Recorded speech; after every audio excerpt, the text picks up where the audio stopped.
Tonight, the major meltdown for the nation's largest wireless carrier. Verizon customers across the country cut off by a massive network outage.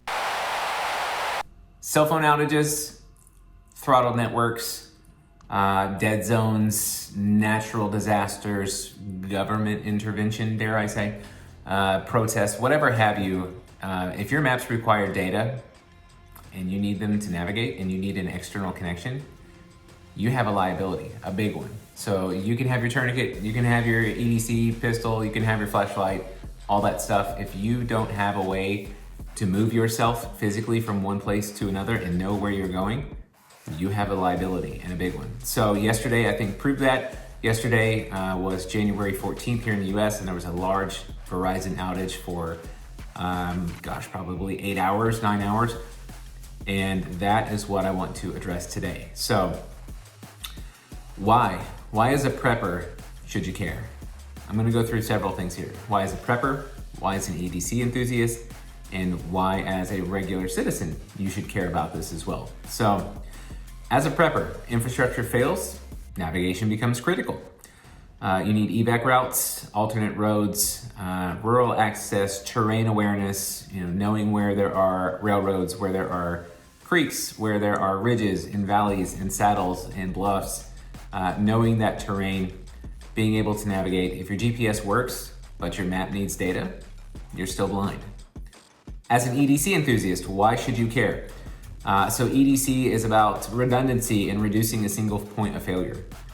So that is why we carry knives, lights, tourniquets, batteries, firearms, things like that. But an offline map or a paper map, something that doesn't require a data connection, that matters. That is important to have with you. That falls in the same category. It doesn't weigh anything, doesn't cost anything, and it's with you all the time. It removes your dependence on cell phone towers, Wi-Fi, things like that. I know it's not completely radio silent because you do still have to have your phone on, and there's pros and cons with that. But that's not this topic. We're talking about having the ability to navigate. Maybe you're in somewhere that's unfamiliar and you need to move. That is what this is about. And then why should regular people care? So it doesn't necessarily have to be a disaster. You're on the interstate and there's an accident and you're in an area with a dead zone. There is just no connection. If you have to bail and take state and local roads, you can get lost pretty quick. So having the ability to navigate without needing that connection is still relevant. Even if you're the soccer mom, it's still very relevant. So what is the solution? Because that is what I've put this information together for.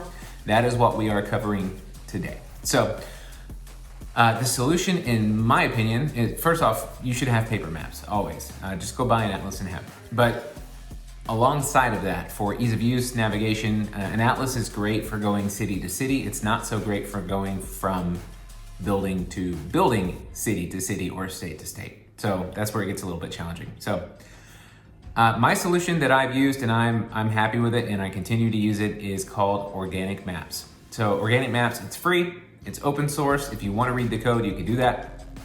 But it is a navigation app, and it functions completely offline. No account, no tracking, no ads. You can choose which maps you download. Yes, it does take device storage, and you need to make sure that this app does not get offloaded by something like Apple's device management. But you can store full regional maps. You can store different layers. So for example, you can have a topographic map if you choose. All of this is using OpenStreetMap data. And the cool thing about it is that it works on your phone. It can use your GPS. It works on your phone. It doesn't require any connection. It just works. So when you don't have any connection, you can use Organic Maps to still get yourself from A to B. A couple things here with privacy, because that is important. So privacy advantages of Organic Maps versus something like Google or Apple. It does not log your location. It doesn't build any movement profiles on you, so it's not tracking you day to day. It does not phone home. There is no telemetry in this sending back.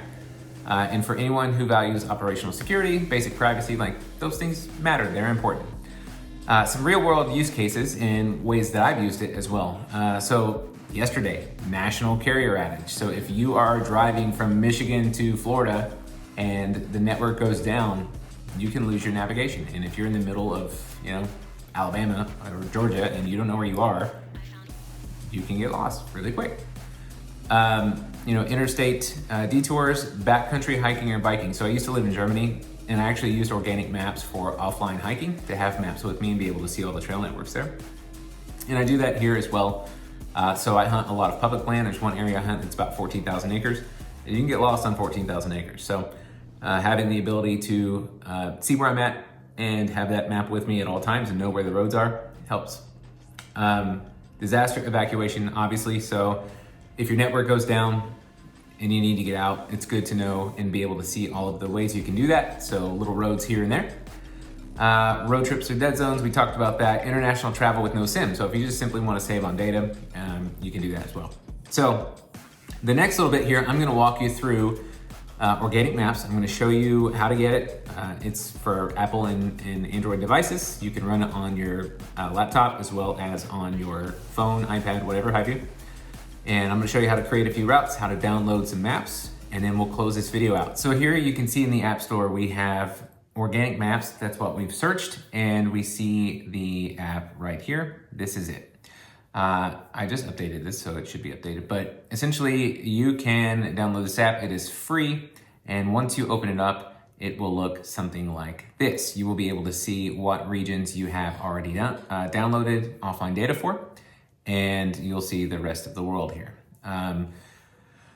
When you're in here, if there's somewhere that you are going, for example, let's say you're in Indiana and you travel routinely from Indiana to the panhandle of Florida, you can download every region along this way, and that is a way to save space over obviously downloading the entirety of the United States. If you're flying to Kansas, you can just download Kansas. So the cool thing is you can kind of manage how much storage on your device you're using. All right, so we are going to do a little test here. So as you can see, I have Kentucky and parts of Kentucky and all of Tennessee downloaded.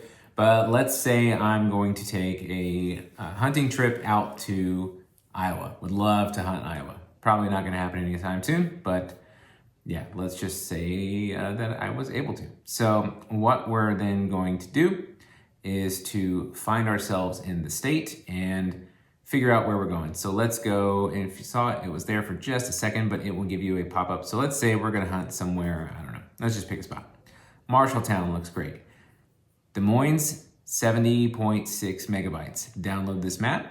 You'll see this data start to fill in, and you'll see where the gaps are here around the outside.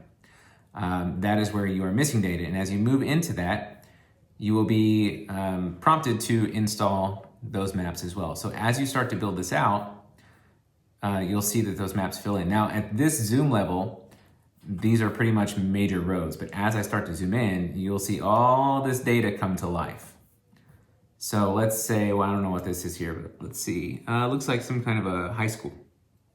So if you need to get around this area, you can see where the parking areas are, you can see where the track is, you can see railroads, you can see all roads around it.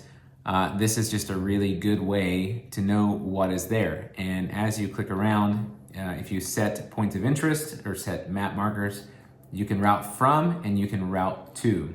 So I could start, I don't know, let's just say I'm over here. Maybe this is an airport or something. I don't even know what this is. But let's say I'm starting over here and I need to get to that high school. So I drop my route from, I click where I want to go, I hit route to, and now over here on the bottom left, you'll see I have options for walking, transit, biking, all of these different ways are there. You're going to see an elevation profile, which can be helpful if you are navigating cross country and maybe there are mountains that you just can't get over. That's really helpful. And then if you're in your car and you see that the time is there, the distance is there, and you can also add stops, you can rearrange things. So it's a very, very useful tool. So you can also search points of interest. So any points of interest that are included, you can search them that way as well. So to wrap this video up, that's what I've got. So you can download regions very quickly, very easily. It's free. There's no telemetry that's sent back to any big tech company that's going to spy on you. It's a very, very valuable tool for you to have, and it costs you $0. Organic Maps, I will link it down below. It is free, it is open source, and it is extremely valuable for preppers, for EDC enthusiasts, and for everybody. So go get it. If you got value out of this video, I would really appreciate you liking and subscribing. It's all I ask of you. It's free, costs you nothing as well. and it helps us grow this channel and keep content like this coming to you. Thanks.